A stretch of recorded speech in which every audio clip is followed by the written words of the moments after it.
कहवाक तो आम प्रযোज्य हेनी बिकज आम बहुत छोट माने छार मनीष जो मैंने कि कहवा योग्य नुह खाली बाबांकर आशीर्वाद समस्त था और समस्ते कोरोना पर जिते भी खराब सब परिस्थिति गति करूला ओडिया इंडस्ट्री तापर टे बाहर तो इंडस्ट्री सहित साधारण लोक भी किसी बाबांकर आशीर्वाद पातु से जिनपाई मुझे आसी आशीर्वाद किसी पाई आगू कमी जाए दर्शक मन कमी भल किसी भेटी दे पारि जदि कहवा ये मुहूर्त ये जो अनुष्ठान को बचाइए अनेक कष्ट करिया पड़े और समस्त सहयोग नवा ସେଇଟା ତ ଅଲଗା କଥା ମୁଁ ଗୋଟେ ଜିନିଷ କହିବାକୁ ଚାହୁଁଛି ଅନୁଷ୍ଠାନ କରିବାକୁ କଷ୍ଟ କରିବାକୁ ପଡ଼େ ଅନୁଷ୍ଠାନ ତିଆରି କରିବାଟା ସବୁଠୁ ବଡ଼ କଷ୍ଟ ସମସ୍ତେ କହିବେ ଯେ ମୁଁ ମନ୍ଦିର ତୋଳିଦେବି କିନ୍ତୁ କରିବାଟା ବଡ଼ କଷ୍ଟ ଆଉ ଏତେ ବଡ଼ ଗୋଟେ ସଂସ୍ଥାକୁ ଆଜି ପର୍ଯ୍ୟନ୍ତ ଷଷ୍ଠ ବାର୍ଷିକ ମାନେ 6 ବର୍ଷ ହେଲାଣି ଚଲେଇଛନ୍ତି ନିଜ ଦମରେ ସେଇଟା ସବୁଠୁ ବଡ଼ କଥା जनइबी समस्त आज हूँ साई बाबा षष्ठ वार्षिक दिवस आते भक्त हिसाब आसती बहुत खुशी लगुच बाबा आशीर्वाद नी आउ एत छोटिया जगह से सुंदर परिवेश सुंदर भक्ति भावना सृष्टि कर साई बाबा आज आसिक आशीर्वाद ने बहुत खुशी लगे सफलता पथरे अनेक लोक हाथ था भगवान भगवान को तो मुझे बहुत विश्वास करे मोर गोटे छोट स्मृति अच्छी मेमोरियल अच्छी 2009 मसीह मोर गोटे कंपिटिशन थिला उत्तर प्रदेश इटाओरे आठे मोर 3टा इवेंट नहीं 100 मीटर 200 मीटर 400 मीटर आठी 400 मीटर मैंने 3टा जो गोल्ड मेडल पाऊँगी मत गोटे नानकार उपहार मिल तो मोर जी कोच जाते सी साई बाबा भारी भक्त सी बाबा पाखे मानसिक रखिले जदि 3टा इवेंट गोल्ड मेडल मारे ताले मुझे गोलाप फूल चढ़ेगी तो मुझे सब बाबा को जानी नी आते मुझे 3टा गोल्ड पाइले आई नानकार उपहार स्वरूप पाइले मो कोच जी जाते सी बहुत खुशी हो गले बाबा पाखे मुझे फूल लगे से दिन बाबा को विश्वास भी करे आ बहुत थर शिरडी जाकि बाबा को दर्शन करके आशीर्वाद मतलब कृपा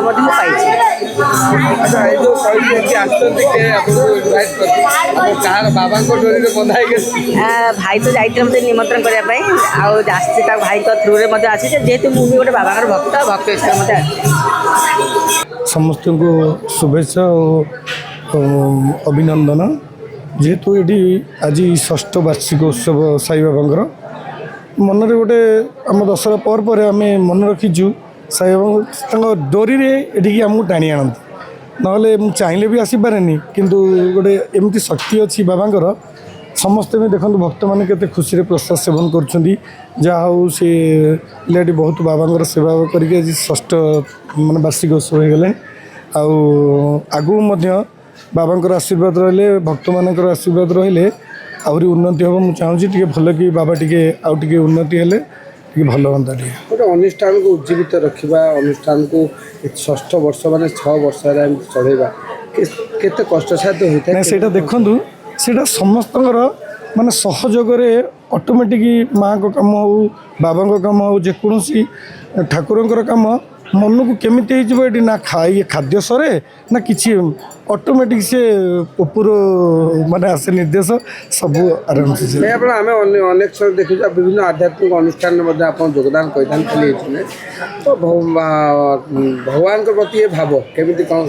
देखो प्रथमे तो भगवान आम जमीती जदि 10 टंका आम कमाऊे से भगवान देते से टंके 2 टंका ठाकुर को दान करिया समस्त ये सहयोग भी अच्छी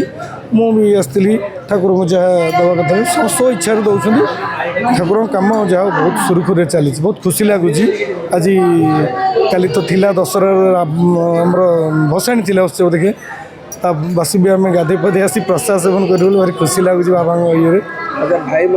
आम देखुलु प्रतिक्रिया ना से भाव विहल हो पड़े तार तो गोटे स्टोरी अच्छी सी एक्चुअली मोर भणजा हम से मो निज भणजा भाई डाक चाहिए से मो निज भणजा बाबा को पाइबार ये स्थापित हमार मंदिर गोटे स्टोरी अच्छी सेमती किए करती चाहिए कई पर्सनाल मंदिर करती मंदिर समस्त सहयोग हुए 8 टंका समस्त देले मंदिर एका पैसा खर्च कर मंदिर से मंदिर कहुए आटा ऑटोमेटिक जदि थी समस्त सहयोग मन को आसी बाबा ये बाबा ही कम କିନ୍ତୁ ଭଣଜା ତ କହିବ ତାର ଜୀବନ ଷ୍ଟୋରି କ'ଣ ହେଇଥିଲା ସେ କହିବ। ଆଚ୍ଛା ଭଣଜା କ'ଣ କହିବେ ମାମୁଙ୍କ ବିଷୟରେ? ସବୁଠାରୁ ବଡ଼ କଥା କହିବାକୁ ଗଲେ ଆଜି ଡେଟ୍ରେ ମୋର ପରିଚୟ ହେଲେ ମୋର ମାମୁଁ, ମୋର ବାପା ସଦୃଶ୍ୟ। ଆଜି ଯଦି ବି ମୁଁ ଫିଲ୍ମ ଲାଇନ୍ରେ ଥାଏ ଯାହା ଥାଏ ତାଙ୍କ ଲାଇନ୍ ତାଙ୍କରି ଉତ୍ସାହିତରେ ହିଁ ମୁଁ ଏ ଲାଇନ୍ରେ ରହିଥିଲି। ଆଉ ସବୁଠାରୁ ବଡ଼ ଭୂମିକା ହେଲା ମାମୁଁ ତ ଯାଇନଥିଲେ, ମୋ ସାଙ୍ଗରେ ମାଇଁ ଯାଇଥିଲେ, ମୋ ପରିବାର ଯାଇଥିଲେ, ବାବାଙ୍କୁ ଆମେ ଧରିକି ଆସିଥିଲୁ। ପରିବର୍ତ୍ତନର କଥା ତ ମୁଁ ଆପଣଙ୍କୁ ଟିକେ ପୂର୍ବରୁ କହୁଥିଲି କେମିତି ମୋ ଲାଇଫଷ୍ଟାଇଲ୍ କେମିତି ଚେଞ୍ଜେସ୍ ହେଇଛି। ଆଉ ସେତିକି ଆଶା କରୁଛି ବାବା ମୋ ଲାଇଫଷ୍ଟାଇଲ୍ରେ ଯେମିତି ଚେଞ୍ଜେସ୍ ଆଣିଛନ୍ତି ସବୁ ଭକ୍ତମାନଙ୍କୁ ସବୁ ଗୁରୁଜନମାନଙ୍କୁ ସମସ୍ତଙ୍କୁ ସେମିତି ଚେଞ୍ଜେସ୍ ଆଣନ୍ତୁ, ସତ୍ ମାର୍ଗରେ ନିଅନ୍ତୁ। ଜୟ ଶ୍ରୀ ସାଇ।